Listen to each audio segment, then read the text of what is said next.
We're now midday. I had to install the microphone. We're now midday, and the second day we had a very full first half of the day. We saw a lot more about the hair and the face technology. And I was really, and again, we got that kind of confirmation. They said, this is the character creator for Squadron 42. This is not like the prototype of it or the tier 0 of it or what we're still working on.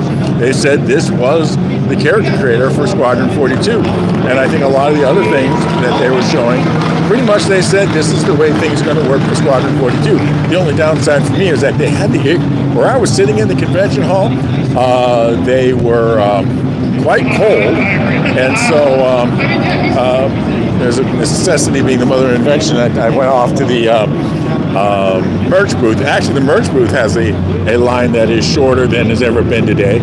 It's only about 20 minutes and 20 people to get up the line of the merch booth. And behind me is the line to the Pyro Playground, which is to say there is no line to the Pyro Playground. If you wanted to jump in, if you're here at the convention and want to jump in and get 40 minutes in Pyro, there are a lot of empty workstations. I don't know how much time we have before the next sessions. I don't want to miss those. But if you wanted to jump in and get 40 minutes in Pyro, you certainly could do that. Now, it's really hard to pick a favorite from the events they had in the morning. They had the cloth tech, the new face tech. The new face tech, wow. I've never seen a game that was more detailed or more straight up easy to use. As I said, the old DNA system was showing its age,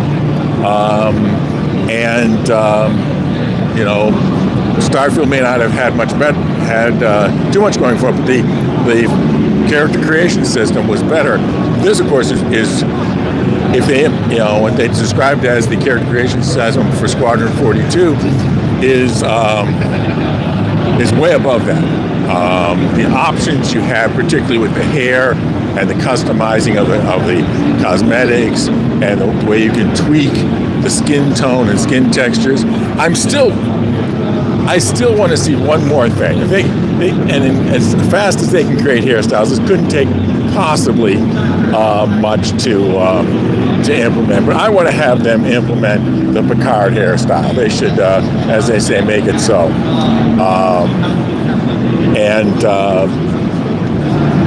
That they did have a little bit of receding hairline, but the full, you know, fringe on, bald on top, fringe on the bottom, you know, Captain Picard look is something I would so like to see in the game. The new AI looked very sharp.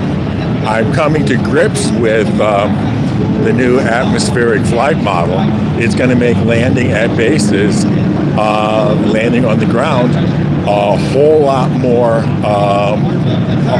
skill, and a whole lot more skill entering quantum drive. The fact that being able to enter and stay into quantum drive, becoming a skill move is a big difference.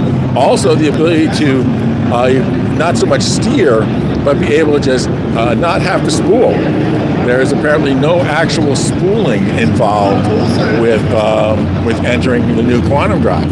You just point in the system, and after it warms up, you hit it, and then you have to hold it during the period where it shakes and rattles. I am very much thinking, we haven't seen yet what a jump tunnel looks like, but if you remember the demonstration on the first day, it looked very much, when they jumped to Pyro and when they jumped within Stanton in the demonstration, it looked the same. So I suspect that they are really just manipulating both of them the same way. They're going to use the same underlying code because, you know, reusing code is what programming is all about in an intelligently designed game. And so getting in a jump point is probably going to be much the same thing. You're going to have to get and hold for perhaps the first 30 seconds of the jump point. And if you do, you're there and you'll be good for the rest of it. It's kind of like you'll be, once you've caught the center of the stream, you'll have caught the center of the stream and it'll take you there the rest of the way. Which is good. I want there to be some skill, but I don't want to have to spend the whole time white knuckling a jump point. And so I would suspect the jump points are going to behave very much like we saw demonstrated for Quantum Drive. And again, I have no problem with that, and I like both of them, but it was just kind of a surprise that, because it is quite different. They described it as a new Quantum Drive experience, and that is definitely what it's going to be. It's not just new visuals, but a new way of entering and staying in Quantum Drive. And the ability to blind quantum is going to open up new possibilities in the exploration game, something that we've been wanting for a while. So there were no dull parts in the morning. There was a lot of exciting things, and there were no real dull parts. So I was, it would be hard to pick highlights. Actually, if you guys want to comment, I'm thinking to put together a one of my first videos post convention is like a top 10 highlights, maybe top 12, no more than top 15. But it's going to be hard to find all of them, to limit them. You know, the big difficult task is what not to include in the 15 top highlights. Not to find 15 of them. I don't know if any of you noticed it. The very start of the video that they did yesterday, at the very start of the convention, had the person coming up to the podium. I don't know how many of you recognize that, but that was actually a homage to the start of the very first Wing Commander game. I don't know how many of you go back there, but that is how the very first Wing Commander started. Way back in, 256 color graphics, it started with someone coming up and tapping on the music stand and started to conduct the 8-bit orchestra as it panned up to the Origin logo. I used that once in a video, so I got it on file. But it was really kind of cute. And I don't think many of the people in the audience go that far back with Wing Commander series, because I immediately recognized it and they did not. So, because I felt like cheering and the rest of the crowd was like, oh, okay, what's this? But anyhow, do you have any...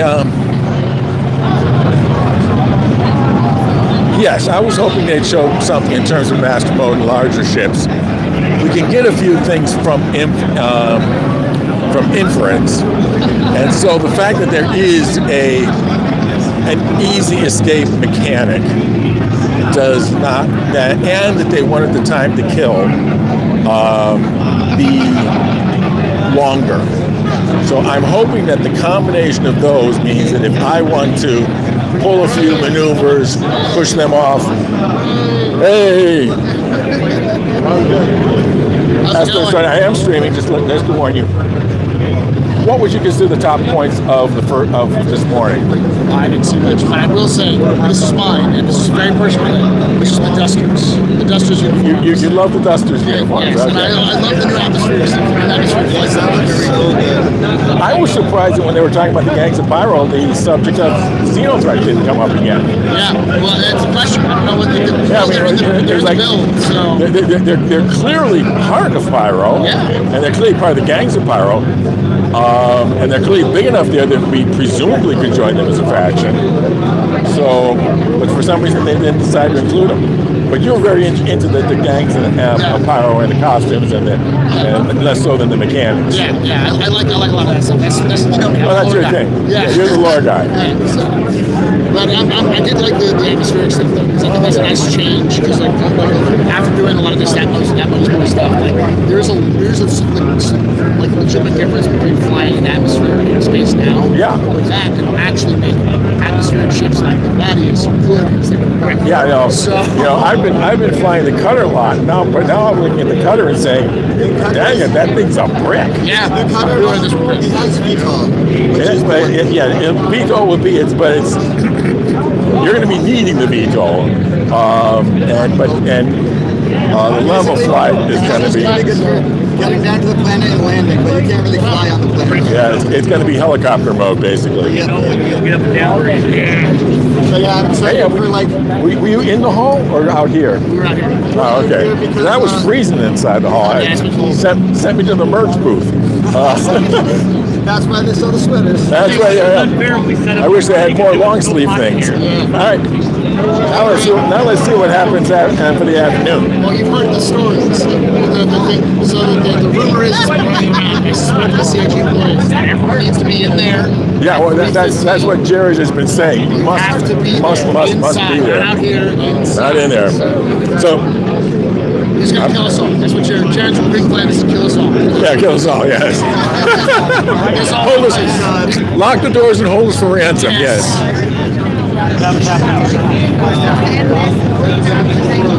Interesting. It's kind of how everyone has their own slant. I would not have put the lore stuff, but of course I'm not him. I'm the techie guy. I'm not. He's the lore guy. But it takes all types, as they say.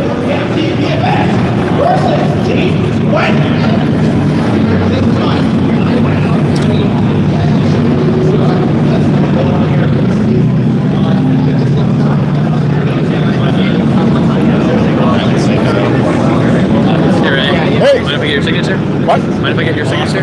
Signature? Oh. I'm looking to meet in person. Oh, great. Where were you like?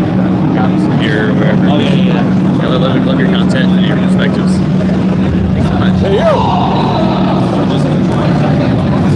Even getting autographs.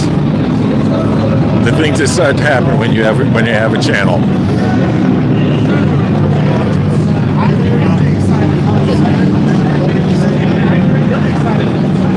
Again, still plenty busy here on the second day, but nowhere near the crowds and elbows and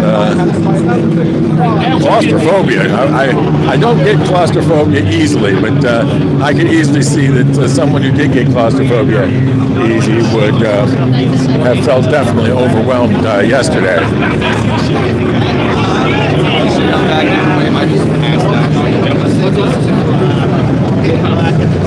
Hello.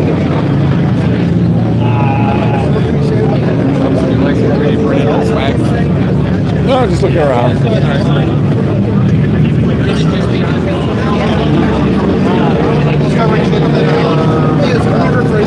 I was on a show 1 hour about why distilleries. There's no strings attached.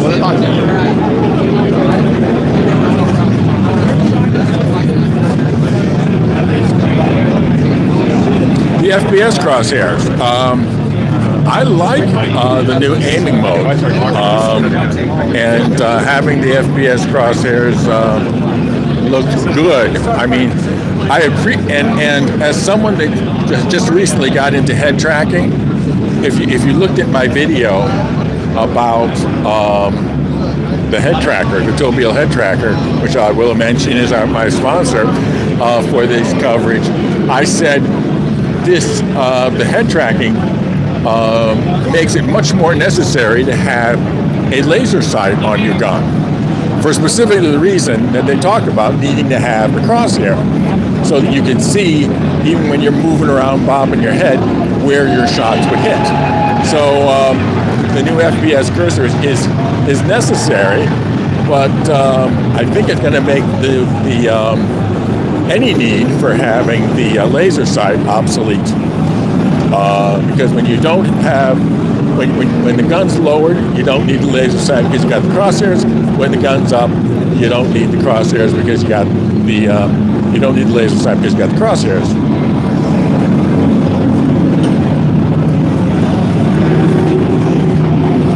So all in all, nothing that I've seen in the first day this morning was upsetting or concerning.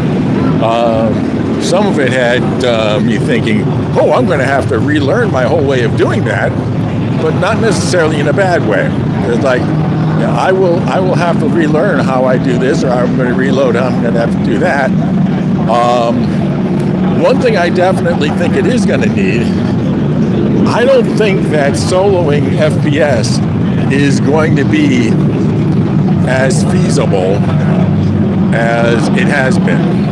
I think that having a buddy for FPS is going to be definitely the preferred practice.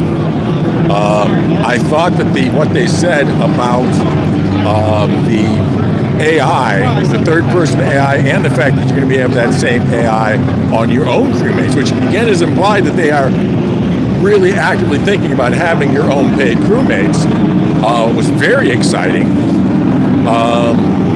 But it means that you're going to need to have help because these new AI are tough. And if you're very good and very lucky, you'll be able to beat them. But I would rather have a friend than being very good and being very lucky both at the same time. When are we going to the strip club? This does not kind of strip club looking lighting.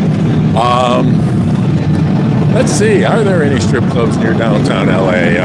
The nearest one is right near Union Station. There's one.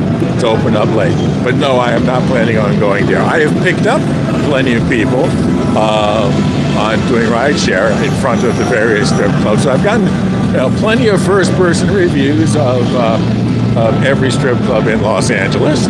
But I do not often go there myself. But the lighting does remind me of it. And I don't think they allow streaming. The hygiene method was cute. I hope that that if, say, we go to our habs, there's an auto hygiene. That if you log out in your hab, they'll presume you've done the hygiene routine. Other than that, I'm glad we finally have some purpose for having these toilet shower combinations in our ships. And it gives some reason as to why that would be a reason for wanting to have those toilet hygiene units on our ship. I also think when something they haven't done yet, I didn't see one sitting around the pyro, they ought to have some sort of like at a truck stop, rent a shower. So a toilet shower combo you can walk into and use at any of the rest stop stations.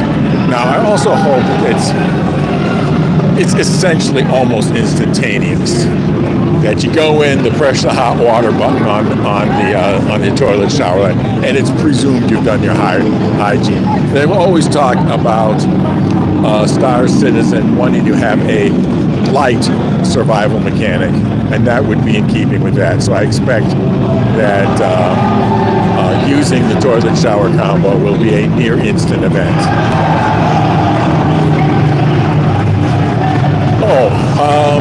Actually, much of what we've seen looks finished enough to be in 3.22. 4.0 is only going to really be, everything that we're seeing here is reliant upon, if anything, persistent entity streaming and the replication layer more than server meshing. So most of this stuff looks good enough to be in 3.22. It might be in 4, it might be in 4.1, but not because it needs server meshing. I've seen pretty much nothing that says, oops, we have to have server meshing before we can have this feature. So I don't necessarily see any of these things as being required to be in 4.0. They might be earlier, they might be later. I suspect most of what we've been seeing, even though it hasn't been, even though some of it has been specifically said so, most of it is actually tied to Squadron 42. And so we will see it merged into the persistent universe in the next release after Squadron 42. So the Squadron 42 will be the way we learn about these things. Squadron 42 was early on described as being kind of the tutorial for the persistent universe.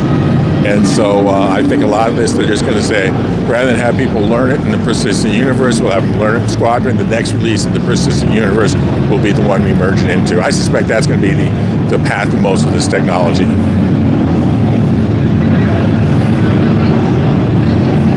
Yeah, charge him a couple UEC for the use of your bathroom.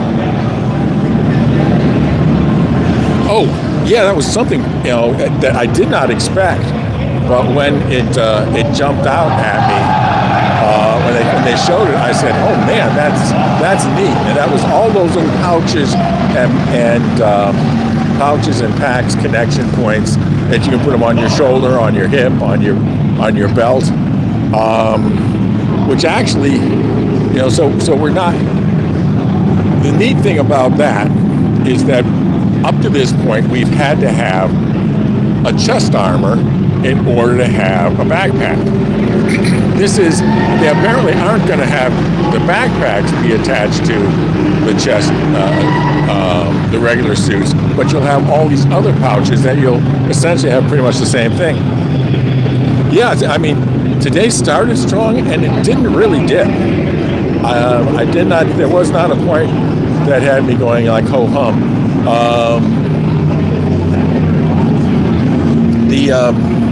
I'm not as much into the costuming as a lot of the folks are, but that they kept up the pace pretty well.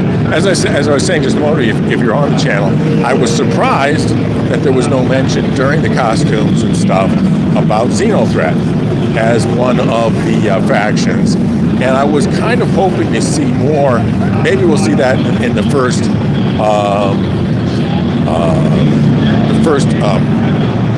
after lunch panel is about living in the frontier. We may see more information about the role of the factions in Pyro, which will be important.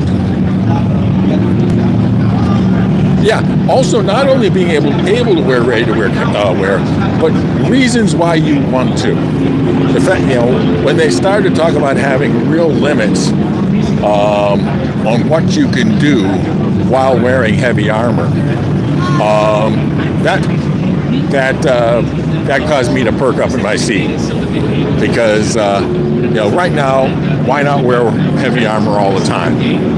Now it's going to be, if you're flying your light fighter or you're working at the workbench or you're doing just something normal, you'll want to be in the correct streetwear or the correct specialist armor.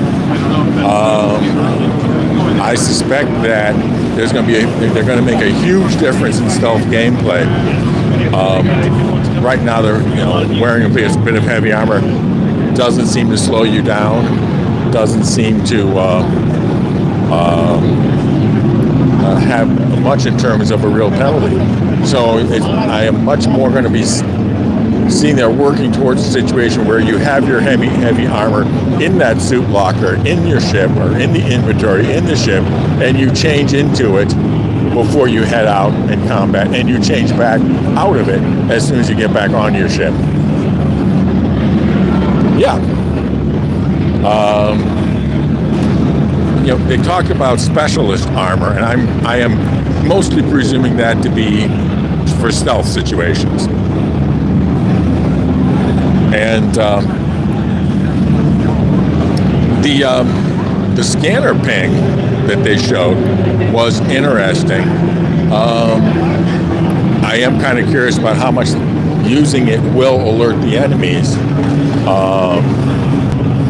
I know certainly on your ships, using a scanner ping sticks out like a sore thumb.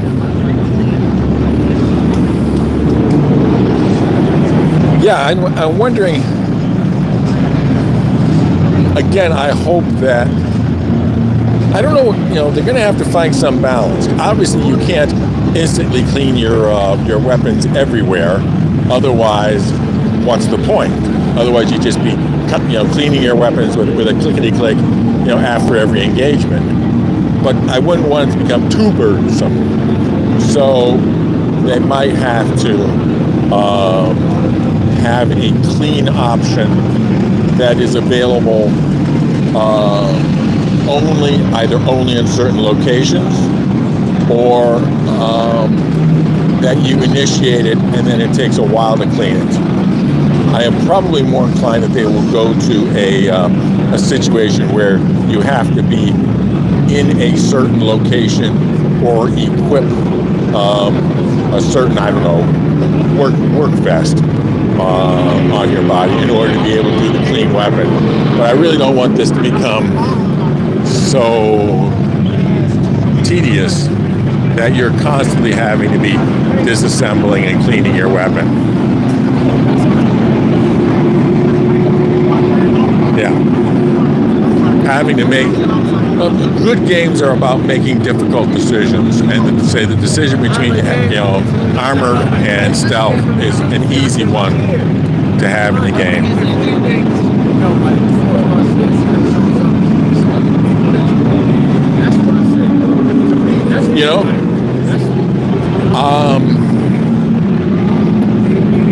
I don't want there to be a lot of skill use in the game, but if you had a situation where if you've cleaned your guns a large number of times, you're very good at cleaning your guns. That would be the kind of skill use that wouldn't confer an automatic advantage.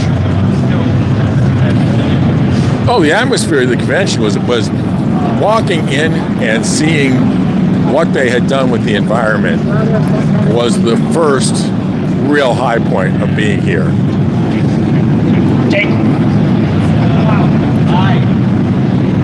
Now it's almost feels like second nature, but when you look up and see it, you realize that they really had to care about it.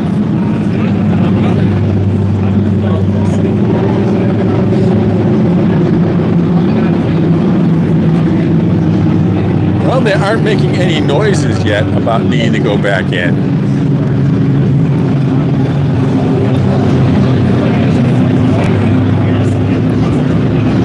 I may head in that direction, pick out a seat. Since there is nothing too much to cover out here anymore.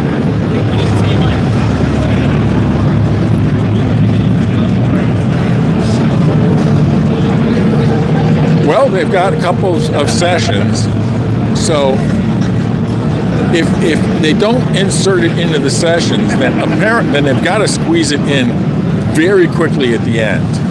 And I don't see them doing it very quickly at the end. This is not something that they would rush. So I am thinking that the fourth session, the second session in the afternoon, may in fact morph and become at least partially about Squadron 42. It may be transitioning from discussing the BU to discussing Squadron 42. But I wouldn't think that they would try to, I think Chris's closing statement is only on the schedule for 15 minutes. So I couldn't see them trying to squeeze an entire announcement about something as significant as Squadron 42, as well as all the thank yous and goodbyes, which have to be part of the closing, into the last 15 minutes. So I suspect that it may occur sooner than that, sooner than 2 hours. I don't know about rush, but it's definitely been fast-paced. Yes. Yeah, this is a 10 out of 10 show. Although I've never been to any previous Citizencon in person, but definitely there's no disappointments here, other than the fact in the morning it was cold, but that just provided me a convenient excuse to get my first piece of official CIG merchandise.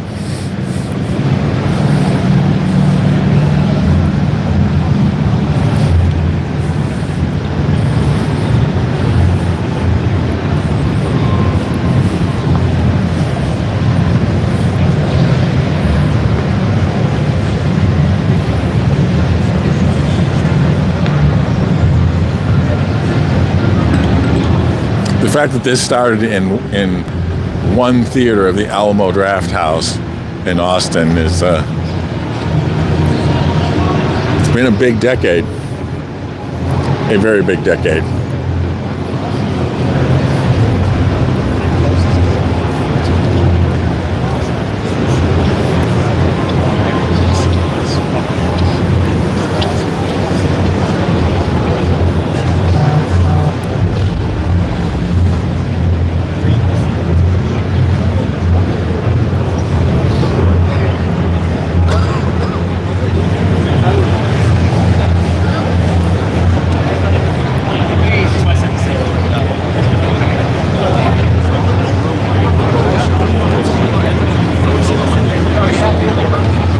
I tell you, CIG has sold a lot of merch at this event.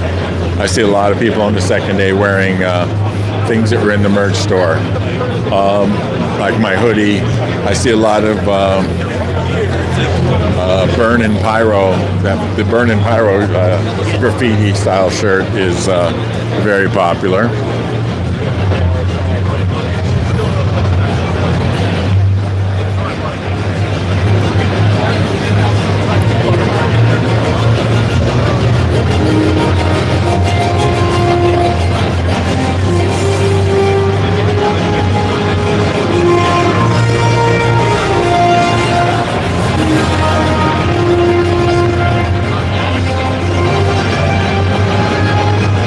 Well, it's a show, and people like to bring home something for the show. So that's why I didn't really mind having to spend more than I probably would have spent on a hoodie, because it's why they call it memorabilia. I have not had any. I had a very brief conversation with Todd Pappy, not really on the record or official. They, as best I can, I don't know if others are getting any special one-on-one time. I was part of their streams. I certainly, nobody has reached out to me, even though they made, I've made myself fairly obvious.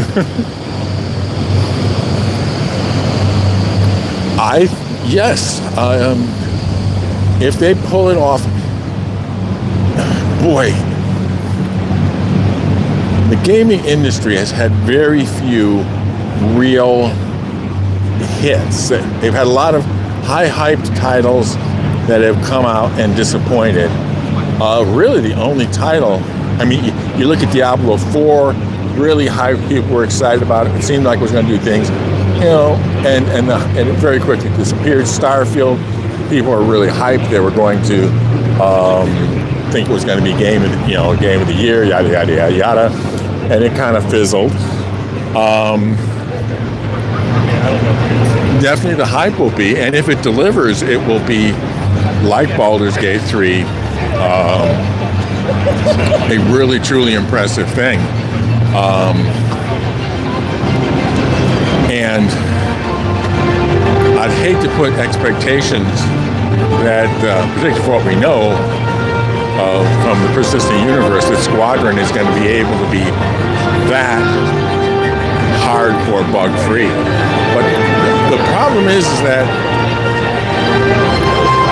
the internet has made us into very unforgiving consumers, and there are streamers that have made it their career for the last 10 years to say how this is a scam. And it's going to be very hard for those streamers to suddenly, on the day after release, stand up and say they were wrong. And so they are probably, it could be a perfect game, and they would probably still be screaming about what a piece of crap it was. And so it's going to be tough. It is tough to have a success after such amount of time, because there are so many people invested in it being a failure. And that's kind of sad, but from everything we're seeing, it definitely has the potential to be an absolutely fantastic hit. Anyhow, they're getting back to the official stream, so I'm going to let you guys enjoy that. It's been great chatting. I'll be chatting again, some battery permitting, a bit at the end. Again, a reminder, my broadcasts are being sponsored by the Tobiel Eye Tracker. www.tobiel.gg/RaysGuideCon-contest. Fly safe, keep it real. I'll see you in the verse. This is Daniel Raymond for Rays Guide. And Soul Citizen. These guys are phenomenal. We got my man Griff here. Griff, how is it going?